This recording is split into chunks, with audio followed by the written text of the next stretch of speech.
नमस्ते तथा हार्दिक स्वागत छ लोकसेवा ज्ञान सागर युट्युब च्यानल हेरेर बस्नुभएका सम्पूर्ण साथीहरुमा।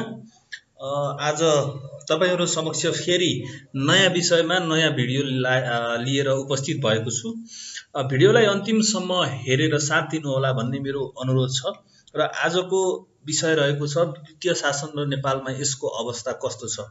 यो विषयगत प्रश्न अन्तर्गत पर्ने भएकोले यसको बारेमा व्याख्या र विश्लेषण हामी यसमा तुलनात्मक रूपमा गर्नेछौं र अब छलफललाई हामी अगाडि बढाउँछौं। परिचय हामी इन्ट्रोडक्सनबाट जाउँ। परिचय भन्दा बित्तिकै त्यसको पृष्ठभूमि के हो अथवा चाहिँ त्यसलाई के भनिन्छ, त्यसको सुरुवात कसरी भयो भन्ने विषयलाई नै हामीले लिएका छौं भने म तपाईहरुलाई जानकारी गराउन चाहन्छु। शासन प्रणालीलाई प्रभावकारी बनाउनका लागि विद्युतीय सूचना र सञ्चार माध्यमको प्रयोग गर्नुलाई विद्युतीय शासन भनिन्छ। शासन प्रणालीलाई प्रभावकारी बनाउने अर्थात् कुनै पनि सेवा प्रवाह गर्दाखेरि त्यसलाई छिटो र छरितो जुन सेवाग्राही समक्ष पुर्याउनको लागि विद्युतीय जुन चाहिँ हाम्रा साधनहरू छन् अथवा माध्यमहरू छन् त्यसलाई प्रयोग गरिनुलाई नै विद्युतीय शासन भनेर भनिन्छ। विद्युतीय शासन प्रविधिमा आधारित त्यस्तो शासन व्यवस्था हो जसबाट सरकार, नागरिक र अन्य सरोकार बीच विद्युतीय रूपमा अन्तर्क्रिया गर्न सहज र सम्भव हुन्छ। सर्वप्रथम तत्कालीन अमेरिकी राष्ट्रपति एल गोरले सार्वजनिक सेवालाई बढी प्रभावकारी र पारदर्शी बनाउनका लागि 1993 मा सुशासन शब्दको सुरुवात गरे। यो सुशासनको एउटा महत्त्वपूर्ण पाटोको रूपमा पनि विद्युतीय शासनलाई हामीले चाहिँ लिन सक्छौं। सुशासनको बारेमा प्रश्न आउँदाखेरि विद्युतीय शासनलाई पनि नछुटाउनु होला।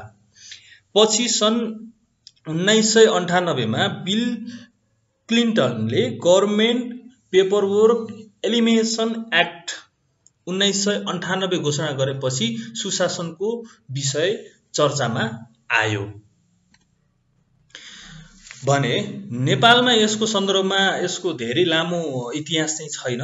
विश्वमै छैन भनिसकेपछि नेपालमा त्यति लामो इतिहास पनि छैन। नेपालको सार्वजनिक सेवामा विक्रम सम्वत 2028 सालको जनगणना IBM 1401 मोडेलको कम्प्युटर प्रयोग गरिएको थियो, तर संस्थागत रूपमा भने 2037 सालमा स्थापना भएको राष्ट्रिय कम्प्युटर आविष्कार भएपछि सुशासनले नेपालमा औपचारिक रूपमा प्रवेश पायो।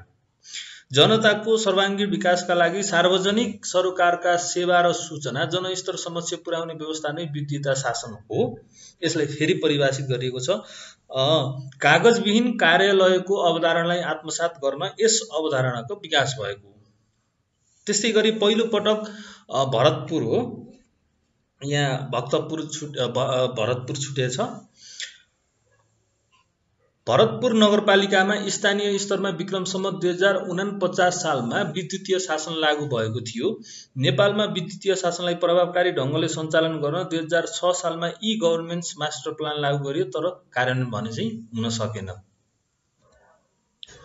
अब यसका तत्त्वहरू के हुन् त भन्ने विषयमा जाउँ। विद्युतीय शासनको लागि व्यक्ति, प्रक्रिया, प्रविधि, स्रोत र सामग्री, हामीले चारवटा तत्त्वलाई चाहिँ हामीले हेर्छौं।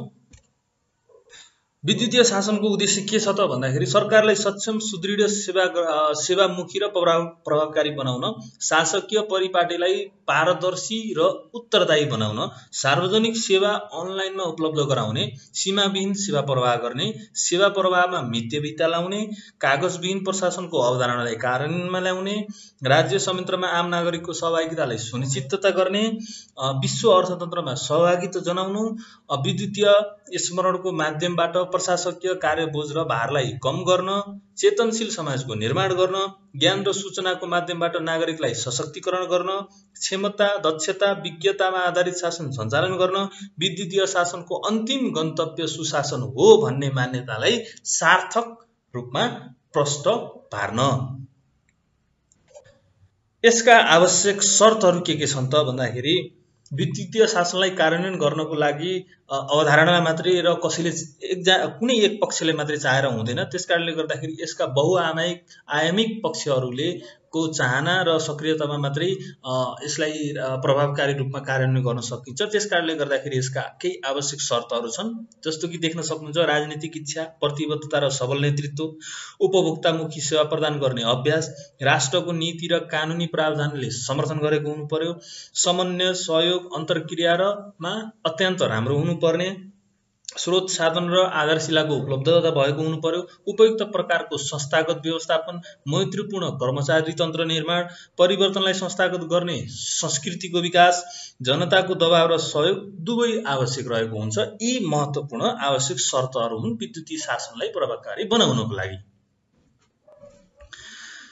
नेपालको हालसम्मको अवस्था कस्तो छ त भने हरेक सरकारी कार्यालयमा वेबसाइटको व्यवस्था गरिएको छ, अनलाइन गुनासो व्यवस्थापनको व्यवस्था गरिएको छ, त्यस्तै गरी निर्वाचन आयोगले मतदाता नावलीलाई पूर्ण रूपमा कम्प्युटराइज गरेको छ, बैंकले इन्टरनेटमा आधारित बैंकिङ प्रणाली लागू गरेका छन्, निजामती किताबखाना PIS, अर्थ मन्त्रालयमा PBIS, स्वास्थ्य मन्त्रालयमा HMIS तथा स्थानीय निकायमा सूत्र र कोलोनिकामा TSA प्रणाली अवलम्बन गरिएको छ।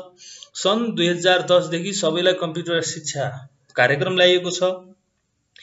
ई-बिडिङ, ICQDA, विद्युतीय हाजिरी जस्ता नवीनतम प्रविधिलाई अवलम्बन गर्नेतर्फ उन्मुख हुँदै गइरहेको छ। विभिन्न सफ्टवेयरको प्रयोग गरी सेवा प्रवाहलाई सहज सरल बनाउँदै गइरहेको अवस्था छ। विद्युतीय शासनका फाइदाहरू के छन् त भन्दाखेरि जनता र सरकार बीच समाजको माध्यम हो, जस्तै इमेल, इन्टरनेटबाट सहजै दोहोरो संवाद गर्न सकिने अवस्था छ भने लामो र जटिल प्रक्रियाबाट मुक्ति दिलाई कार्य सम्पादन प्रक्रियामा सुधार ल्याउँछ, भौगोलिक दूरीलाई अन्त्य गर्दछ, सरकारी निकायहरू र जनताको खर्चमा कटौती गरी समयको बचत गर्दछ, सूचनाको हकको प्रयोग गर्न सम्भव तुल्याउँछ र शासन व्यवस्थालाई पारदर्शी बनाउँदछ, तथ्य र सूचना उपलब्ध गराएर निर्णय प्रक्रियामा प्रभावकारिता ल्याउँछ, कर्मचारीको आकार सानो बनाउँछ र सूचनाको माध्यमबाट सामाजिक न्याय दिलाउँछ। त्यस्तै गरी भ्रष्टाचार नियन्त्रण र राजस्व वृद्धिमा सहायक सिद्ध हुने गर्दछ। त्यस्तै विभिन्न स्थानमा छरिएका निकायहरू बीच सामञ्जस्यता गर्न मद्दत पुर्याउँदछ। विभिन्न क्षेत्र, जनता र सरकारी निकायहरू बीच सूचना प्रवाह निर्बाध रूपमा हुने गर्दछ। कागज रहित शासनले गर्दा यो वातावरण मैत्री, छिटो, छरितो र प्रभावकारी हुने गर्दछ। समस्या र केही चुनौतीहरू छन्, त्यसलाई हामी सरसर्ती हेर्छौं। भौगोलिक परिवेश र आर्थिक विपन्नताका कारण सबैको सहज पहुँच कायम हुन नसकेको अवस्था छ। प्रशासनिक प्रतिबद्धता र तत्परता विद्युतीय शासनको लागि देखिएको छैन। दक्ष र प्रशिक्षित विज्ञको अभावमा विद्युतीय शासनमा पूरा निर्भर रहँदा साइबर अपराधको जोखिम छ। यस सम्बन्धी नीतिको तर्जुमा, कार्यान्वयन, अनुगमन तथा मूल्याङ्कन गर्ने सरकारी संयन्त्रको विकास हुन नसकेको छैन। सरकारी क्षेत्रबाट प्राप्त हुने रोजगारीबाट वञ्चित हुनुपर्ने परिस्थितिको सिर्जना हुन सक्ने, पूर्ण रूपमा यसको प्रयोग अत्याधिक खर्चिलो हुन जाने। त्यस्तै गरी डिजिटल डिभाइडलाई कम गर्नु, परिवर्तनलाई आत्मसात गर्नु, त्यस्तै गरी तीव्र गतिमा विकास भइरहेको सूचना प्रविधिको समयमा आत्मसात गर्नु, दक्ष जनशक्तिको विकास गर्नु, सबै नागरिकलाई यसको प्रयोगमा सक्षम बनाउनु, पुराना तथा ज्येष्ठ कर्मचारीलाई यसको प्रयोगमा अभ्यस्त बनाउनु चुनौती रहेको छ भने त्यसो भए ती समस्या अथवा चुनौतीलाई समाधान गर्न र विद्युतीय शासनलाई नेपालमा प्रभावकारी रूपमा सञ्चालन गर्नको लागि के कस्ता उपायहरू अपनाउनु पर्दछ भन्ने विषयमा हामी जान्छौं। सेवा दिने र प्रयोग गर्ने पक्ष लगायत सबै सरकारवालालाई यसको उपयोगिताबारे चेतना जगाउने, सेवा प्रदायक तथा उपयोगकर्तालाई समय समयमा तालिमको व्यवस्थापन गर्ने, दक्ष जनशक्तिको निर्माणमा पर्याप्त ध्यान दिने, विद्युतीय सचेतनामा जोड दिने, ICT अर्थात् इन्फर्मेसन कम्युनिकेसन टेक्नोलोजी सम्बन्धी पूर्वाधारको विकास गरी कनेक्टिभिटीलाई दरिलो बनाउनु पर्दछ। ICT को क्षेत्रमा अध्ययन अनुसन्धान गर्नुपर्दछ। सरकारी कामहरूलाई पूर्ण रूपमा तथ्याङ्कमा आधारित बनाउनु पर्दछ। विद्युतीय कागजलाई निर्णयको आधार मान्ने कानुनी प्रावधानलाई व्यवहारमा उपयोग गरिनुपर्दछ। एकीकृत सेवा प्रदानको लागि SOP अर्थात् स्ट्यान्डर्ड अपरेसन प्रोसिडर को निर्माण गरिनुपर्दछ। सरकार र निजी क्षेत्र बीच समन्वय र विश्वास कायम हुनुपर्दछ। त्यस्तै गरी कानुनी कमजोरीलाई पुनरावलोकन परिमार्जन गर्दै आवश्यक थप कानुनको व्यवस्था गरिनुपर्दछ।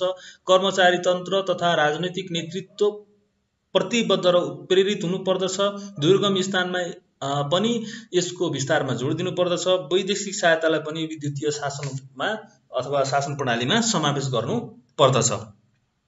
अन्त्यमा जब विधिले काम गर्दैन तब प्रविधिले काम गर्नुपर्दछ भन्ने मान्यता स्वरूप विद्युतीय शासनको अवधारणाको विकास भएको पाइन्छ। सरकारलाई पारदर्शी, उत्तरदायी, जिम्मेवार, जवाबदेही बनाउन तथा सम्पूर्ण शासन प्रक्रियालाई परिमाणमुखी र प्रभावकारी बनाउन वर्तमान समयमा यसको अपरिहार्यता रहँदै आएको छ। विद्युतीय शासनलाई वैकल्पिक सरकार, स्मार्ट सरकारका धारणाका रूपमा पनि लिने गरेको पाइन्छ, तसर्थ यसबाट हुन सक्ने सम्भाव्य जोखिम र चुनौतीहरूबाट बच्न सम्बन्धित सबै सार्वजनिक निकायहरूलाई संवेदनशील भई यसको प्रभावकारी उपयोग गर्न तत्पर रही सीमित सरकारको अवधारणालाई आत्मसात गर्नु आजको प्रमुख आवश्यकताको रूपमा रहेको छ। यसरी हामीहरूले कुनै पनि प्रश्नको उत्तर दिँदाखेरि यसरी निष्कर्ष अन्तिममा मिलाएर लेख्यो भने यो अलिकति लामो छ, यसले धेरै कुराहरू बुझाउँछ, तर सर्टकट्समा यसलाई अझै 50% घटाएर तपाईहरुले राख्नुभयो भने त्यो अत्यन्त राम्रो देखिन्छ। त्यसकारणले यसलाई म अनुरोध गर्दै यति बेलासम्म तपाईले हाम्रो यो भिडियोलाई हेरेर साथ दिनुभयो त्यसको लागि धेरै धेरै धन्यवाद। अन्य साथीहरु समक्ष पुर्याउनको लागि यसलाई लाइक शेयर गर्नुहोला। त्यस्तै गरी यो भिडियो कस्तो लाग्यो कमेन्ट बक्समा सुझाव सल्लाह प्रतिक्रिया दिनुहोला भन्दै आज तपाईहरु समक्ष बिदा हुन चाहन्छु। हस्त, धन्यवाद, जय देश।